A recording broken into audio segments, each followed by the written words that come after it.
we have gotten through phase 4, phase 5, phase 6. Not 3, not 4, not 5, not 6. Welcome back to you, to me, to everybody. For anyone who doesn't know and keeps their head under a rock, Marvel has been pretty busy in the last few hours and days. They have unleashed a massive wave of anticipation, intrigue, and excitement. We've got She-Hulk Attorney at Law, for which I care so little about. Ant-Man himself could not shrink down to the amount of fucks I give. They showed the Black Panther 2 trailer. I'm kind of indifferent towards that movie, but look at this damn trailer. Look at that white. Look at the words in white. Clean as fuck. They know how to make that trailer was a good ass trailer. I will give them that. If the movie is as good as the trailer, this may actually be a home run for you guys because you sorely need one. And I think that's all they showed us. It's what we wanted all along! I said I think that's all they showed us. And then the Mad Titan Kevin Feige went and showed us Phase Damn 6. Well, didn't show us exactly, but he showed us two of the biggest movies that will be in Phase 6, being Avengers, The Kang Dynasty, and Avengers Secret Wars. Pretty exciting stuff if you're a Marvel fan. If you're a Marvel fan. I can't really classify myself as such anymore. I'd like to be, but there's only so many times I can ignore lackluster creativity and business as usual releases, culminating in two damn duds right next to each other in Multiverse of Sadness and Love and Blunder, and a slew of a bunch of mediocre outings for Disney Plus. You want to know what Marvel's biggest problem is? Their number one biggest problem.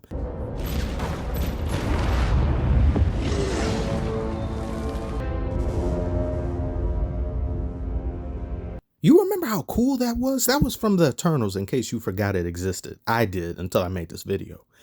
That one scene right there was the only thing worth a damn in that movie. And I definitely put it among the top of the list in terms of coolest things Marvel has done and achieved. This was a celestial flex of epic giga proportions. The only problem with it is it has nothing to do with anything else except to who the characters it pertains to.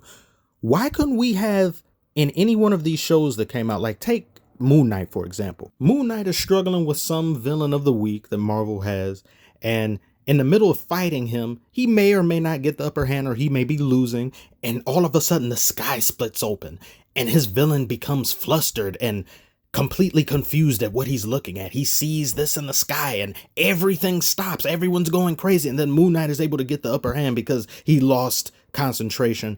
It just provides detail and context onto, yes, this is happening at the same time as this, and we all share the same universe, the same world. Marvel has seldom done this at all in any phase. The only connectivity to anything is vague Easter eggs that happen at the end credit scenes or random dialogue that doesn't really string together. For example, in the next Guardians of the Galaxy movie, Adam Warlock is slated to be the primary villain. Wachi only affects them and nothing else. You had a damn planetary size plus being appear in front of Earth, and yet nobody on Earth other than the Eternals deal with it or make mention of it. You would think everybody else that's scattered across the planet, all these different heroes they have now, would have seen this too and would have been like, whoa, what the fuck? Actually, I was wrong. They have done this only with the blip. But they had no choice but to do that because they had written themselves in a corner.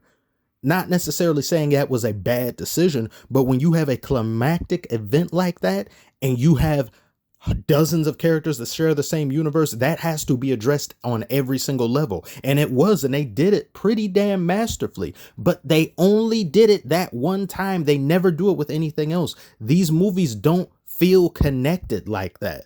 Outside of a few cameo appearances here and there, shit will happen in the same city, yet no one responds or does anything. When Cap was being hunted by the government, where was Tony at? Where was anyone at other than Black Widow, just because that relates to his espionage-ish? Where is anyone at that matters that can do something? Only team-ups or Avenger movies is when you feel like things are truly connected. You remember this scene from Guardians of the Galaxy 2 when Ego was spreading his seed, pause, around the entire planet or planets and multiple different solar systems in the galaxy? This happened on Earth. Thousands of people had to have died with this blue shit, yet it never gets mentioned by anybody outside of this movie. It just came and went. Marvel previously set the standard, of course, for a cinematic universe. There had never really truly been one to the grand scale at which they had created it. But you have to come to a point where doing the same thing that made you big isn't going to cut it anymore. You have to evolve and you have to integrate more. And throughout most of these movies, they seem like a self-contained mini-verse. And the second problem being you don't have a core group of characters that can carry the entire cinematic universe that people really care about other than who right now? Spider-Man. You lost Tony and Robert Downey Jr. and Chris Evans and Captain America. That's two integral pieces. And Black Panther, played by Chadwick Boseman, who unfortunately passed away, was going to be that next guy to inherit that. He's one of the Pantheon core group members. He's no longer here. So all you really have is Spider-Man, and Thor's just too much of a damn joke, and Hulk is a travesty. And I guess you maybe have Star-Lord, but let's be honest, is Star-Lord making people weep in their seats? I still haven't gotten over what that idiot did in Infinity War. Kevin Feige showcased as much as he did because he knows the people are restless with this mid-phase, and this is the adrenaline shot. What I want from Marvel going forward is to push the envelope and actually take risks. The last biggest risk you took was Infinity War. And for anyone that says Endgame and Spider-Man No Way Home were risks, those were printable money. It didn't matter what happened in those. People were going to sit their ass in the theater to see it regardless. And when you have that type of influence and power to do whatever the hell you want, why not do whatever the hell you want? You announce What If Season 2 with more Captain Carter worship. I do not care about Captain Carter. No one cares about her like that. It's not going to happen. It's not going to work. Stop it. It's not a thing. All of these things you can do. A what if? You can do whatever you want and you still won't do it. This is the exact same problem I had with Multiverse of Madness. There was very little multiing in there and there was no madness. It was just Doctor Strange getting his ass whooped by Wanda, who's mad because she can't pick her kids up from daycare because they never existed in the first place. Going back to the Eternals, are they ever going to acknowledge the fact that there is the dead carcass of a celestial, a baby god, coming out of the planet in the water? Is that ever going to get brought up again? Is that ever going to? I don't think so. I think that was just there and that will never be thought of or mentioned again. Where is Agent Fury at? Does he not know any of these things? Is he not reacting to these? Can we see his reaction? Can we see? He's nowhere to be seen. He's on whatever Citadel with the Kree, which was also a disappointment because the Kree in the comics and all of that were supposed to be, oh, you know, anybody could be this and that. But no, everybody's just friends. And, you know, that kills that intrigue.